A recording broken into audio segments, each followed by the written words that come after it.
পরিবেশবাদীদের নিরন্তর আন্দোলনের পরও ঐতিহাসিক যশোর রোডের শতবর্ষী গাছগুলোর বেঁচে থাকা অনিশ্চিত হয়ে পড়েছে। সড়ক সংস্কারে কাটা পড়ছে ৬২০টি পুরাতন গাছের শেকড়। আন্দোলনকারীরা বলছেন গাছ কেটে ফেলার ষড়যন্ত্র চলছে। যশোর থেকে তৌহিদুর রহমানের রিপোর্ট, ছবি তুলেছেন ইমরান হোসেন। চলছে ৩৮ কিলোমিটার দৈর্ঘ্যের যশোর বেনাপোল মহাসড়কের সংস্কার কাজ। দুই পাশে ৫ ফুট করে সম্প্রসারণ করার পাশাপাশি সংস্কারের জন্য ৩.৫ ফুট গভীর করা হচ্ছে। অভিযোগ উঠেছে আদালতের নির্দেশ উপেক্ষা করে অত্যন্ত ঠান্ডা মাথায় গাছগুলোকে হত্যা করার উদ্যোগ নেওয়া হয়েছে। এজন্যে দুপাশের শতবর্ষী গাছগুলোর গোড়ার মাটি কাটা হচ্ছে, যাতে কাটা পড়ে শেকড়। এর গোড়া দুর্বল হয়ে পড়ছে।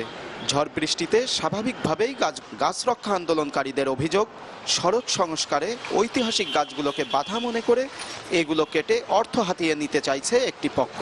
প্রশস্তকরণ করতে যে এমনভাবে খোঁড়া হচ্ছে যাতে গাছগুলি সামান্য বাতাসে বিনা কারণেই ঝরে পড়ে, অর্থাৎ গাছগুলি রাখা যাবে না, সেই চক্রান্ত এই বাস্তবায়ন করতে যাচ্ছে।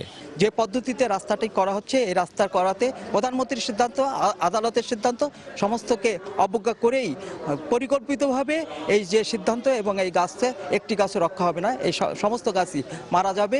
সচেতন মহল বলছেন উন্নয়নের জন্য গাছ কোনো বাধা নয়, বরং মাঝখানে গাছ রেখেই রাস্তা সম্প্রসারণ করা সম্ভব। একই দাবি পরিবেশবাদীদেরও। শিকড়টা যদি কেটে যায় তাহলে অবশ্যই সে গাছটি তো মারা যেতে পারে, সেই গাছটি বিপজ্জনক, ঝুঁকিপূর্ণ হতে পারে। এটিও একটি বড় বিষয়, মানুষের জন্য সেটা অত্যন্ত ঝুঁকিপূর্ণ হবে। পরিকল্পনা যেরকম রাস্তা চাই এবং আমরা বৃহৎ রাস্তা চাই, গাছও চাই, নতুন পরিকল্পনা আনতে আমরা গাছ চাই।